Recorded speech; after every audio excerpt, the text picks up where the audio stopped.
A palestra de hoje, que com o tema O Evangelho de Jesus em Nossas Vidas, é a abertura da Semana Espírita de Itumbiara. A gente vai fazer uma jornada de hoje até o dia 4 de maio, com uma série de eventos espíritas. E o objetivo da escolha desse tema, o Evangelho de Jesus em Nossas Vidas, é a comemoração dos 150 anos de publicação da primeira edição de O Evangelho segundo o Espiritismo, que foi quando Allan Kardec, os espíritos superiores e os médiuns que auxiliaram nessa tarefa, pegaram partes dos evangelhos que estão no Novo Testamento da Bíblia e trouxeram explicações lógicas para nós sobre aquilo que a gente ainda não entendia ou daquilo que a gente distorceu ao longo do tempo. E para abrir essa semana, nós convidamos uma grande amiga nossa. Foi um consenso na hora de fazer o convite, né, Zilmar? Que a Ivana é nossa velha conhecida, já tem mais de 10 anos que a gente a conhece. Ela já esteve aqui na nossa região outras vezes, participando de encontros, reuniões, mas é a primeira vez que vem como palestrante, né? Ela é a atual presidente da Federação Espírita do Estado de Goiás, é a primeira mulher a presidir a federação em mais de 50 anos de entidade, né? E tem um trabalho dedicado à FEEGO ao longo desses anos. A Ivana é fonoaudióloga, é casada com o Alexandre, que está aqui, a quem nós agradecemos pela participação, pela presença, e tem 2 filhos. E veio falar para nós esse tema tão importante que é o Evangelho de Jesus em nossas vidas. A palestra está sendo transmitida ao vivo para a Rádio Web Fraternidade, no canal 2. Então, quem for acessar é www.radiofraternidade.com.br/canal 2. E também está sendo filmado e gravado. Então, Ivana, é um grande prazer que a gente recebe. Nossa amiga Eliamar Santana, coordenadora do Conselho, acabou de chegar, né, e já deu um abraço, agradecendo pela sua visita. Então, Ivana, fique à vontade aqui.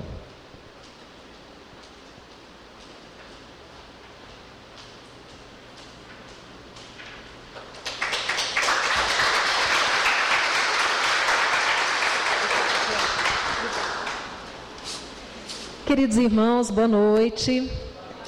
É com uma alegria enorme que nós retornamos a Itumbiara, essa cidade que nós achamos assim linda, muito aprazível e com pessoas muito queridas, né? Nós temos uma grande admiração pelo movimento espírita no sul do estado e nós sabemos que Itumbiara tem um papel muito importante no movimento de união dos espíritas aqui nessa região.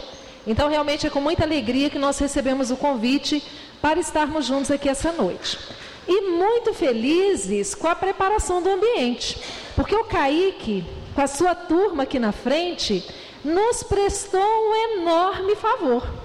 Porque com certeza, Kaique, os nossos corações se abriram, não é?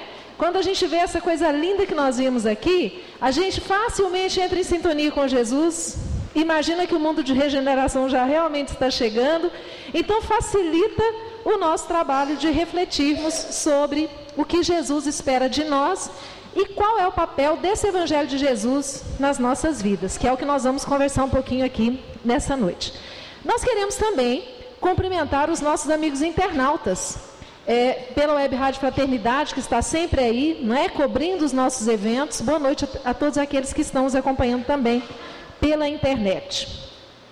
Quando nós pensamos no Evangelho de Jesus, e esse ano nós temos ouvido muito as palestras, os eventos, todos voltados para os temas do Evangelho, justamente em função de estarmos comemorando os 150 anos de publicação dessa obra, que é fundamental, obra básica da doutrina espírita. E temos ouvido vários palestrantes chamando a nossa atenção acerca daquilo que o Evangelho de Jesus vem nos trazer. E nós começamos a pensar, o que pode fazer por nós esse Evangelho de Jesus? Será que esse Evangelho, bem compreendido e bem vivido, pode fazer diferença nas nossas vidas? O que Jesus espera de nós? O que Jesus espera daqueles que seguem a sua doutrina, que se chamam cristãos? Vamos pensar um pouquinho sobre esse aspecto. Qual seria o papel do cristão na atualidade?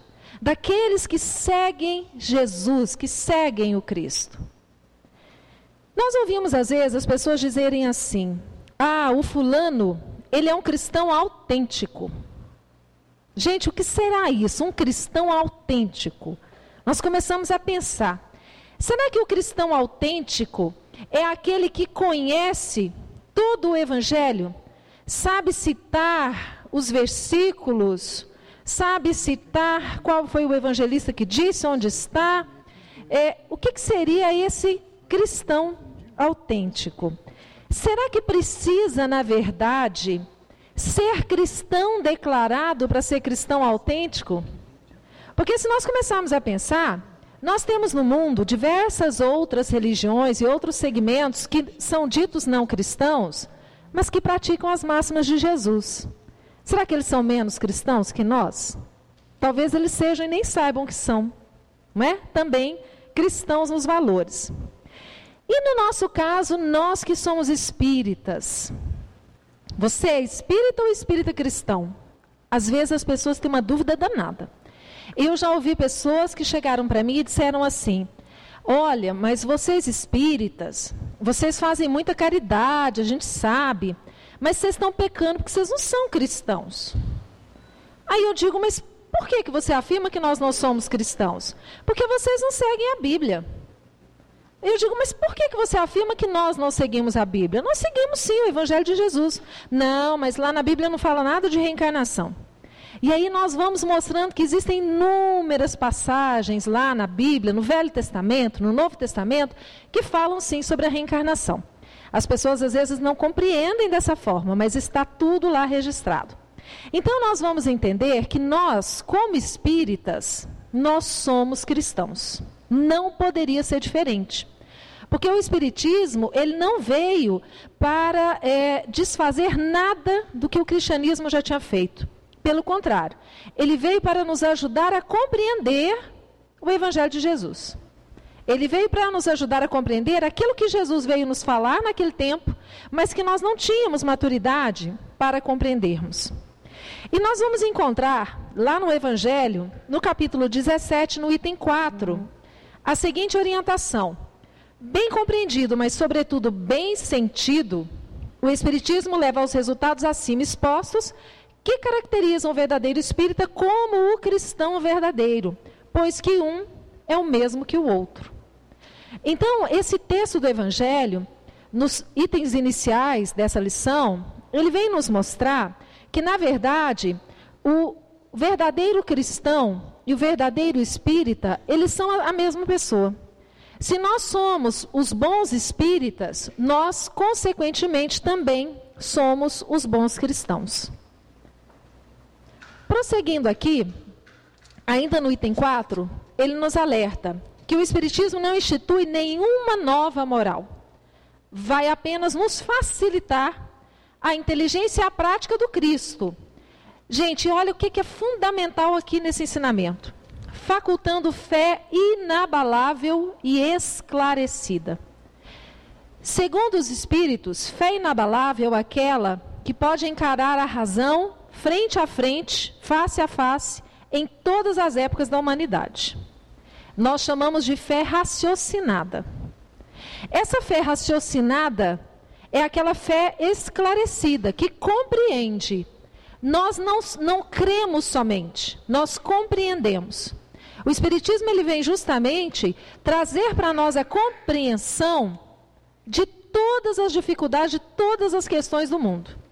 É interessante como todos aqueles questionamentos filosóficos que nós temos, a humanidade, quem nós somos, de onde viemos, por que estamos aqui, para onde vamos após a morte, por que existe tanta dor, tanto sofrimento, porque alguns são felizes, nascem em berço de ouro, saudáveis, bonitos, e outros, ao contrário, nascem doentes, nascem na miséria, em situação de extrema penúria. Por que isso acontece? Como entender a justiça divina avaliando essa situação? E o Espiritismo vem justamente nos ensinar e nos mostrar a beleza da justiça por meio da lei de ação e reação. Então, isso nos promove essa fé que é inabalável. Porque nós não temos aquela fé rasa, nós compreendemos. E quando nós compreendemos, fica muito mais fácil nós aceitarmos e vivermos bem da maneira como a nossa vida é. Entendendo, compreendendo e prosseguindo, seguindo em frente. Lá no Evangelho, no capítulo 17, no item 1, nós temos lá essa passagem em que Jesus nos solicita para amarmos os nossos inimigos, para fazermos o bem àqueles que nos odeiam, para orar pelo que nos perseguem e nos caluniam.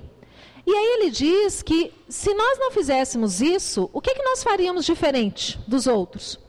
Porque amar aqueles que são próximos, que nos são queridos, é muito fácil.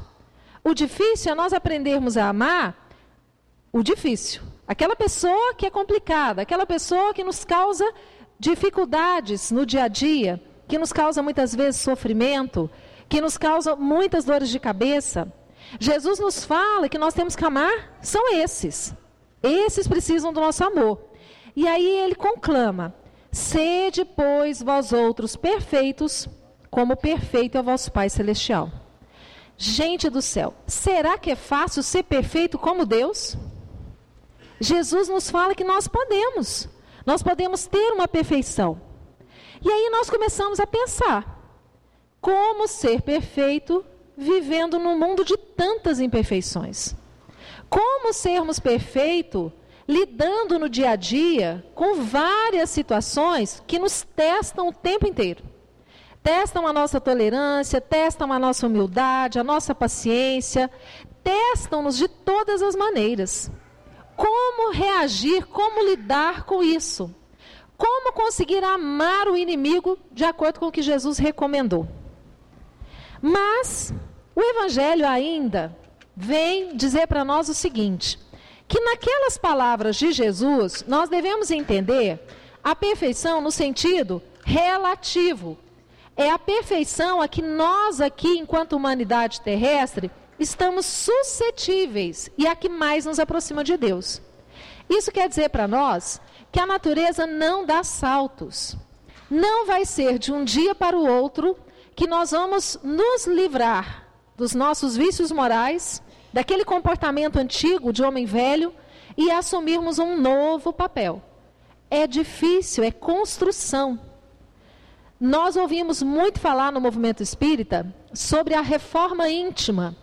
Somos todos conclamados a promovermos em nós a reforma moral. Na verdade, nós vamos entender isso como sendo a construção. Porque reforma dá a ideia de algo que já foi bom e que desmantelou e que nós temos que consertar. E na verdade, nós aprendemos que nós todos fomos criados de maneira igual, simples e ignorantes, mas destinados à perfeição. O tempo que cada um de nós vai gastar para chegar a essa perfeição vai depender de cada um de nós. Porque Deus nos dá livre-arbítrio. Nós temos o poder de decisão. Eu hoje poderia dizer assim, eu posso fazer qualquer coisa que eu queira. Eu tenho livre-arbítrio, ninguém manda em mim. E é verdade, eu posso. Mas eu preciso me perguntar, será que me convém? Poder eu posso, mas será que eu devo? Que consequências vai ter na minha vida, na vida das pessoas, as minhas atitudes? Então, nós temos que sempre lembrar que nós estamos construindo, nós estamos nos construindo como seres espirituais, até chegarmos a essa perfeição que Deus com certeza espera de nós e que um dia nós vamos chegar. Mais cedo ou mais tarde, todos nós vamos chegar lá. Então, Jesus nos explica em que consiste essa perfeição. Em amarmos os nossos inimigos, em fazermos o bem aos que nos odeiam, em orarmos pelos que nos perseguem. E ele nos mostra que essa é a essência dessa perfeição. É a caridade na sua acepção mais ampla. Continuou difícil, né? Continuou dizendo que nós temos que amar inimigos, fazer o bem àqueles que nos odeiam, aquilo que nós sabemos que não é fácil. No Livro dos Espíritos, na questão 785, Kardec pergunta, qual o maior obstáculo ao progresso? Por que nós temos tanta dificuldade em amarmos os nossos inimigos, em orarmos por aqueles que nos fazem mal, que nos caluniam? E os Espíritos respondem: o orgulho e o egoísmo são os maiores obstáculos ao progresso. Bom, tá fácil, né? Porque nenhum de nós aqui é egoísta ou orgulhoso, verdade? Pois é, né? Vamos passar para frente. E aí, o Livro dos Espíritos nos esclarece o seguinte: o Evangelho, na verdade, no item 11 do capítulo 11, ele fala: Jesus vos deu o exemplo da caridade e Pôncio Pilatos o do egoísmo. Vocês lembram o que Pôncio Pilatos fez? Quando apresentou-se Jesus para morrer crucificado, Pôncio Pilatos até disse assim: mas esse homem não merece, o que ele fez para merecer esse crime? E ele entregou a decisão para o povo. E o povo escolheu Jesus para ir para a cruz. Ele tinha poder e ele tinha autoridade. E ele poderia ter dito: não, esse homem é um justo, ele não tem nenhum erro, eu não vou crucificá-lo. Mas ele preferiu lavar as mãos. Ele preferiu pensar no seu bem-estar. Ele não queria se indispor com os sacerdotes judeus, do judaísmo. E ele disse assim: bom, eu não tenho nada contra, mas já que vocês querem, eu lavo as minhas mãos. E essa atitude dele foi uma atitude egoísta, porque ele pensou nele. Ele pensou assim: pobre desse Jesus, mas fazer o quê, né? Já que o povo quer, vamos mandá-lo para a cruz. Então Pôncio Pilatos nos dá esse exemplo, e Jesus nos dá o exemplo contrário. Porque vocês se lembram o que Jesus fez quando ele estava na cruz? Que ele elevou o pensamento a Deus e disse: Pai, perdoa-os, porque eles não sabem o que fazem. Naquele momento, se não fosse Jesus, ele poderia dizer para Deus: mas Senhor, eu não estou te entendendo, eu estou aqui, estou fazendo o que o Senhor me pediu, estou fazendo bem, e o Senhor permite que isso aconteça comigo? Mas Jesus tinha uma compreensão muito além. Ele entendia as nossas dificuldades, e ele pede a Deus por nós, ele intercede por nós, e diz: Senhor, perdoa, porque eles não sabem o que eles fazem.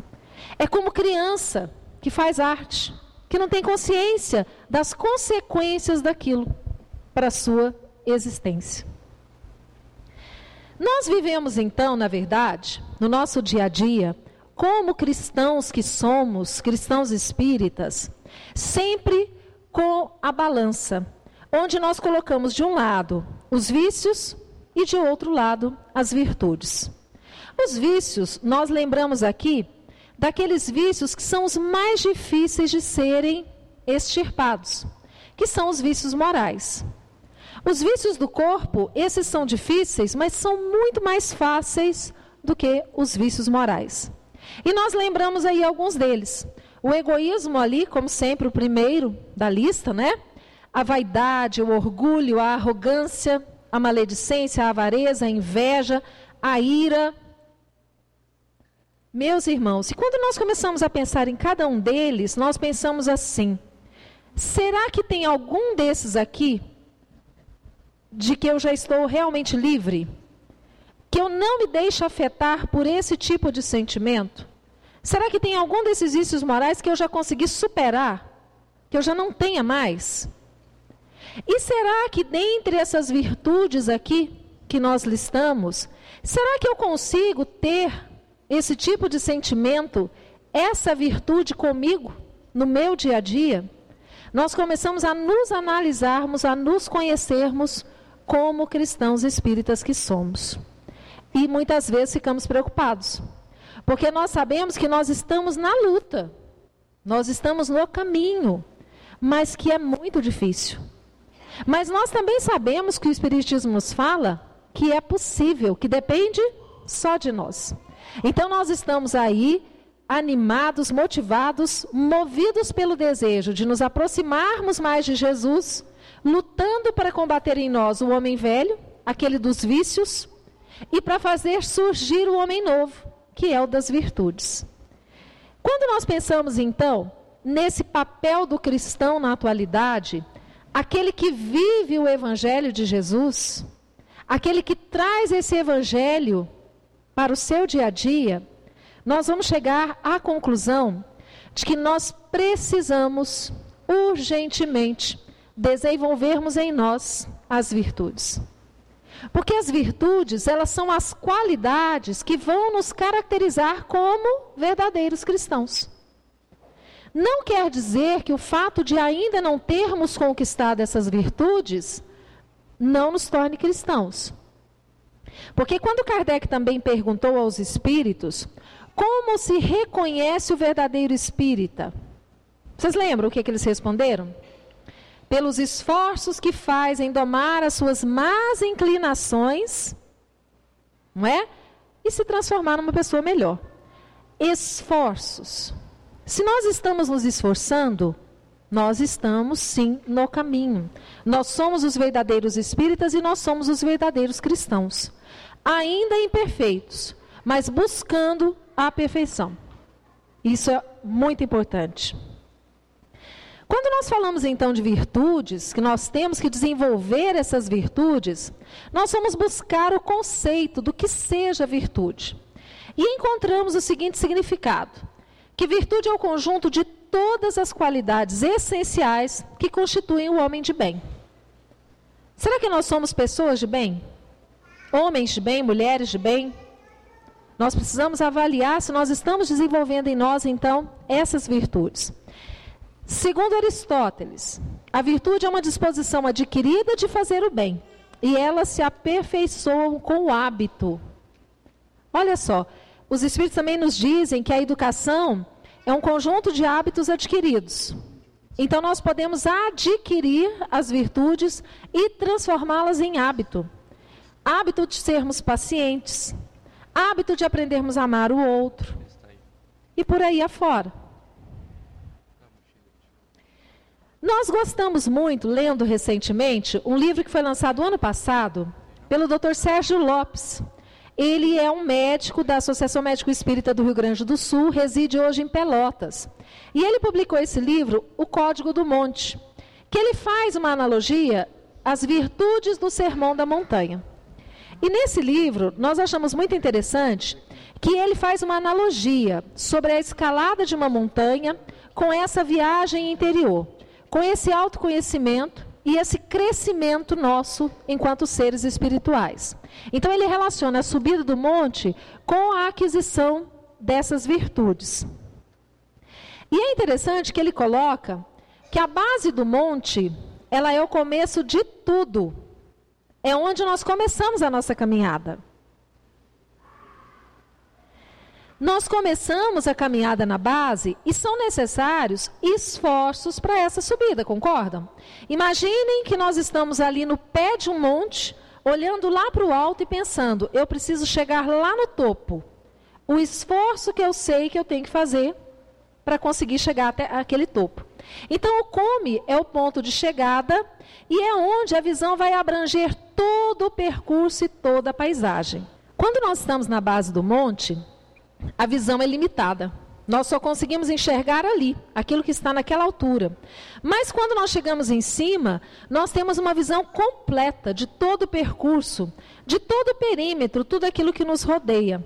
Então ele também compara isso com a nossa evolução. Quanto mais apegados à vida material, apegados às coisas da terra, nós estamos lá na base do monte. A nossa visão ela é muito mais restrita. Quanto mais nós vamos nos desapegando, nos voltando para os verdadeiros valores, que são os espirituais, nós vamos ampliando a nossa visão.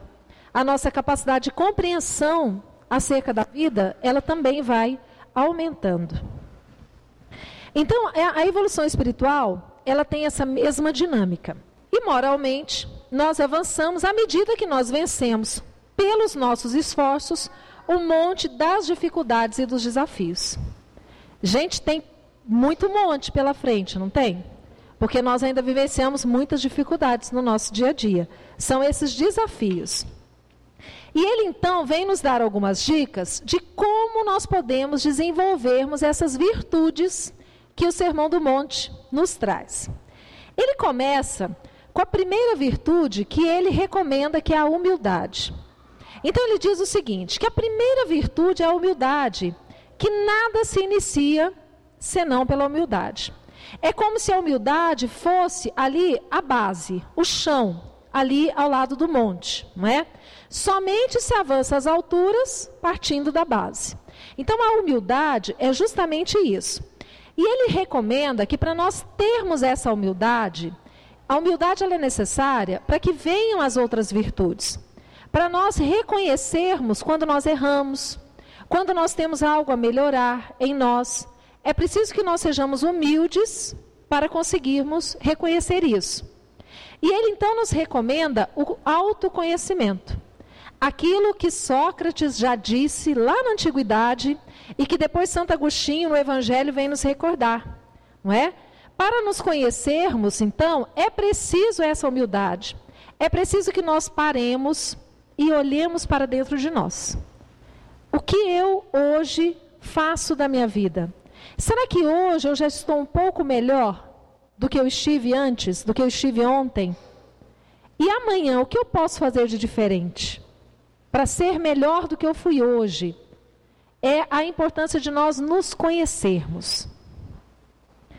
E aí ele nos recomenda o seguinte: fiquemos atentos para o uso excessivo do pronome eu. Sabe aquela pessoa que tudo ela se coloca como exemplo? Aquela pessoa que sempre ela se coloca como referência. Alguém fala sobre algum fato, a pessoa diz assim, eu não faço isso. Porque eu faço assim, porque eu sou assado. A pessoa se tem como a referência. Gente, cuidado. Pode ser uma vaidade, pode ser uma falta de humildade, não é? Eu não preciso de ajuda, os outros é que precisam. Eu já ouvi muitas vezes pessoas que estão no auditório, às vezes estamos ouvindo uma palestra e a pessoa diz assim, mas eu queria tanto que o meu marido escutasse essa palestra, porque ele precisava tanto ouvir isso. E nós, será que nós também não precisamos? Talvez ele precisasse, mas nós estamos aqui porque nós também precisamos. Então, sempre lembrando disso, nós somos os primeiros beneficiados. Eu sempre digo que o palestrante espírita, ele é o mais beneficiado de todo o processo. Porque quando ele estuda para falar, ele é o primeiro que aprende, é o primeiro que ouve quando fala. Então, nós todos estamos aqui, realmente precisamos ouvir. Cuidado para aquela pessoa que sempre tem razão. Tudo o que você fala, ela tem sempre razão. E se ela não consegue provar que tem razão, ela sempre tem uma justificativa para o erro. Ela diz assim, não, tudo bem, dessa vez eu errei, mas foi porque aconteceu isso, ou porque o fulano fez aquilo. Eu sempre tenho a transferir a responsabilidade para o outro. Eu tenho dificuldade de aceitar o erro em mim. Às vezes a pessoa diz assim, mas é porque eu tenho personalidade forte. Eu não tenho sangue de barata. Falta de humildade, cuidado. Vaidade intelectual. Aquela pessoa que acha que é muito inteligente, que tem muito conhecimento e que por isso está acima dos outros. Se julga melhor por isso. Isso é sintoma de falta de humildade. Jesus sabia que os nossos deslizes humanos são mais facilmente corrigíveis se nós tivermos humildade. E mais difícil se nós formos orgulhosos. Por isso, então, é que a primeira virtude, então, aí é a humildade. Como segunda virtude, ele nos traz a resignação, que nós vamos buscar também o seu significado. Ato ou efeito de resignar-se, submissão paciente aos sofrimentos da vida. Quer dizer que nós não podemos sofrer? Aconteceu algo terrível comigo. Então a gente fica pensando, é possível estar aflito e feliz ao mesmo tempo? Porque Jesus fala assim, bem-aventurados os aflitos. Será que quer dizer com isso que nós temos que ficar felizes mesmo em momento de aflição? É possível alegrar-se durante a dor extrema? O que será que Jesus quis dizer com isso?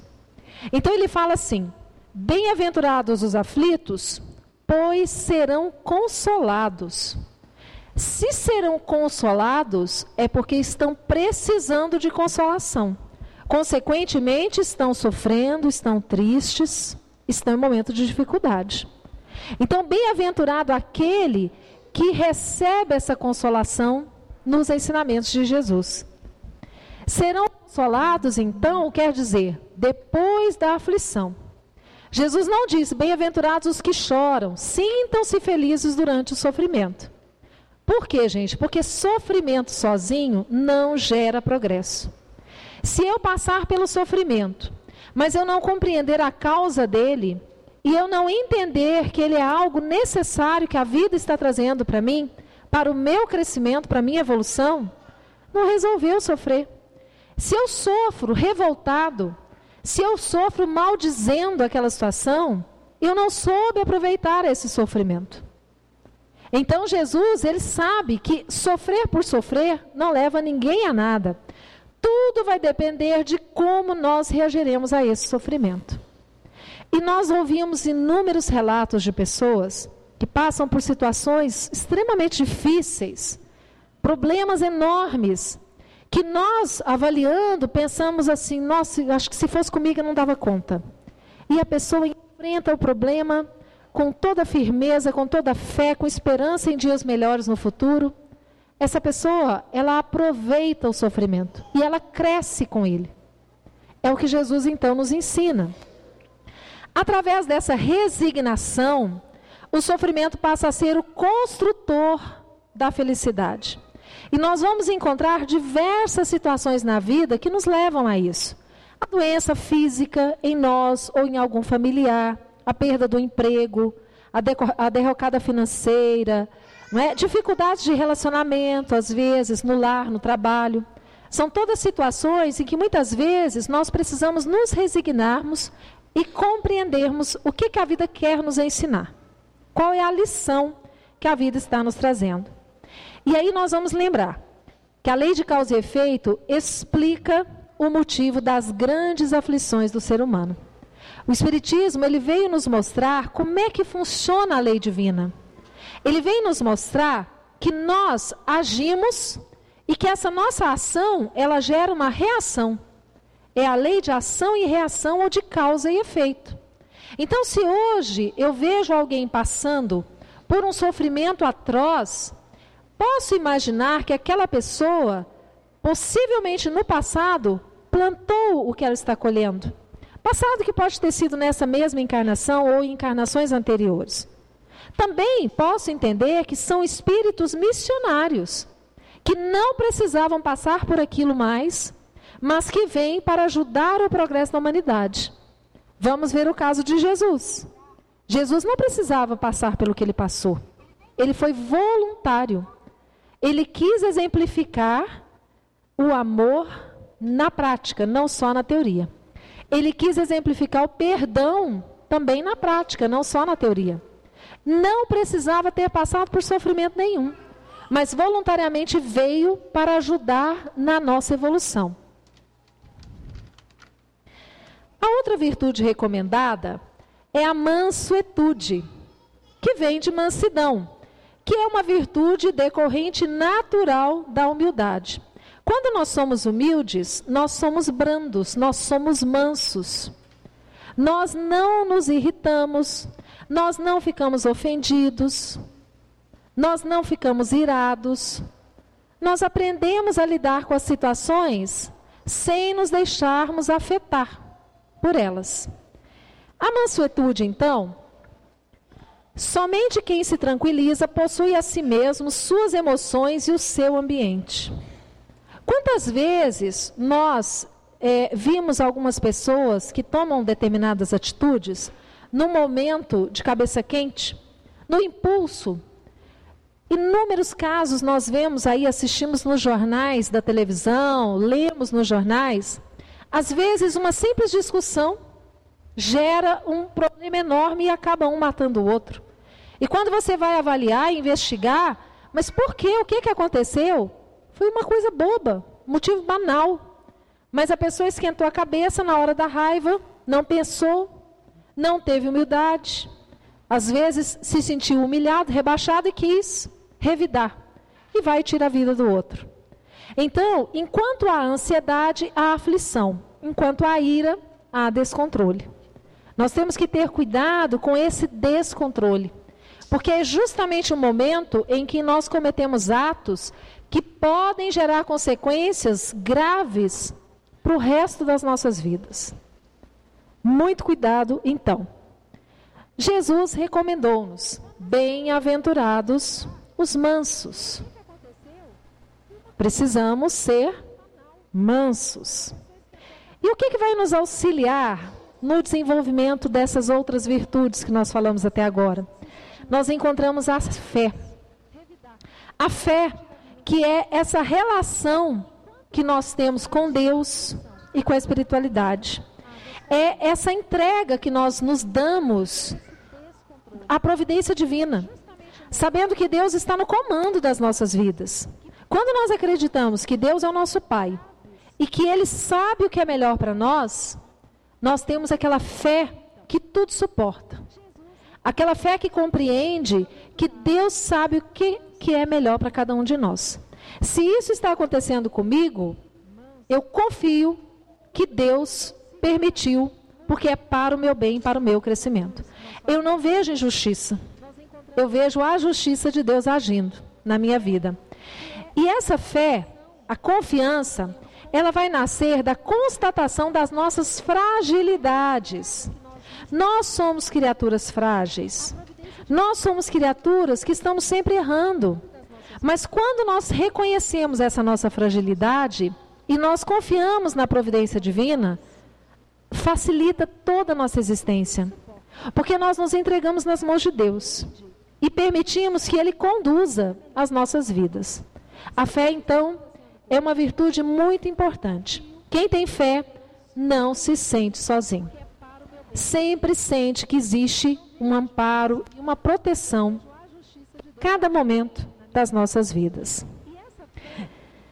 A outra virtude, também recomendada no Sermão do Monte, é sobre a espontaneidade, a pureza de coração. Quando Jesus fala: deixai vir as minhas criancinhas, porque delas é o reino dos céus, ele, na verdade, ele comparava a pureza ao estado da infância, aquela espontaneidade que caracteriza a criança. Nós podemos observar que a criancinha, ela não tem maldade, ela é espontânea, ela não pensa, ela não planeja, ela é daquele jeito, ela é autêntica. Então Jesus nos recomenda essa espontaneidade. Nós temos essa pureza de coração. Nós sermos pessoas autênticas. Nós sermos nós mesmos, tirando as máscaras. Muitas vezes nós estamos envolvidos na vida material, no trabalho, na casa espírita, na escola. E para cada local desse nós temos uma máscara. E em casa nós somos outra pessoa. Então, Jesus nos diz que nós sejamos nós mesmos, que nós tenhamos essa espontaneidade das crianças, porque assim nós estaremos mais próximos dele. Tudo isso, esses valores do mundo, é que vão fazendo com que nós, à medida em que nós vamos crescendo nesse corpo físico, nós vamos perdendo essa sinceridade, essa espontaneidade. A criança, ela é capaz de nos deixar, às vezes, em situação constrangedora. Quando chega alguém na nossa casa e ela faz algum comentário que ela ouviu de nós, adultos, mas algo que nós não diríamos para a pessoa. E a criança revela com a maior naturalidade. Ela diz, às vezes, fala assim: ah, fulana, a mamãe disse que ia te esperar, mas que ela estava com tanta pressa para sair que tomara que você não demore, que você vai embora logo. A mãe vai morrer. Que isso, minha filha? Ué, mas mamãe, você falou. Para a criança aquilo é normal, não é? Porque ela é sincera, ela é autêntica. A espontaneidade, então, ela vai ter relação direta com a confiança. Quando nós sentimos que o outro é espontâneo, nós confiamos.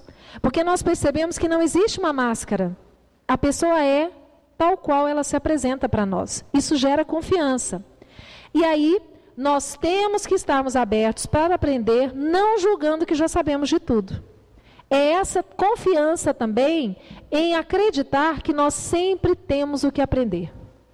Aquele trabalhador da casa espírita que muitas vezes é convidado para um evento, para um seminário, sobre algum assunto, e ele diz assim: ah, não vou não. Isso aí eu já sei, ó. Sou média há mais de 30 anos. Quem é que o pessoal quer me dar seminário lá de mediunidade? Eu já sei tudo.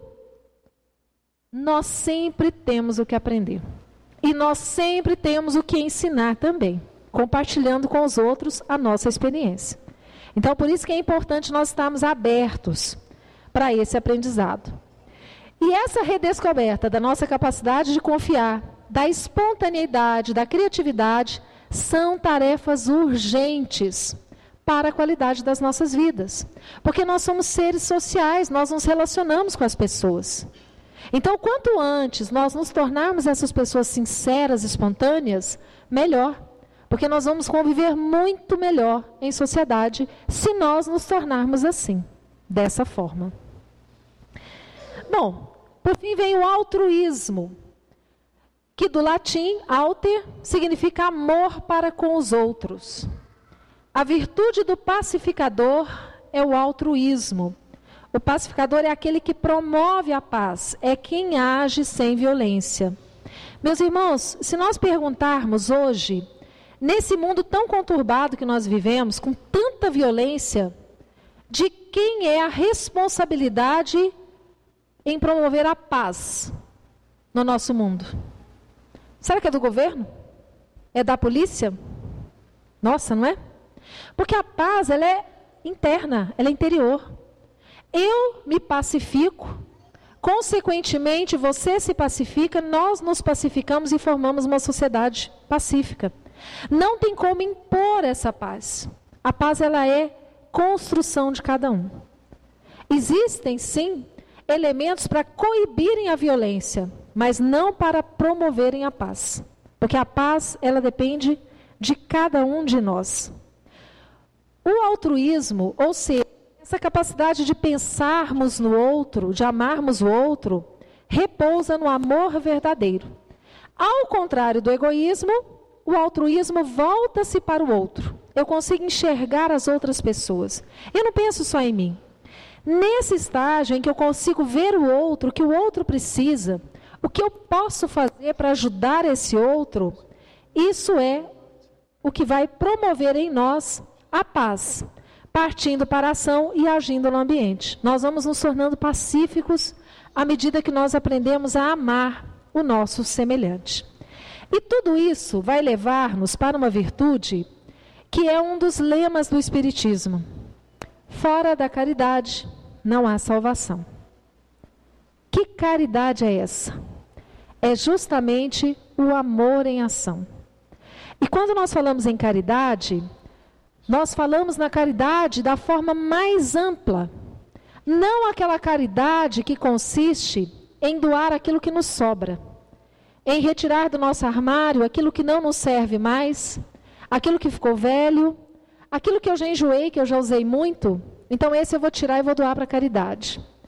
Não fala também somente daquela caridade em fazermos campanha, montando cesta básica, distribuindo sopa, agasalho no frio.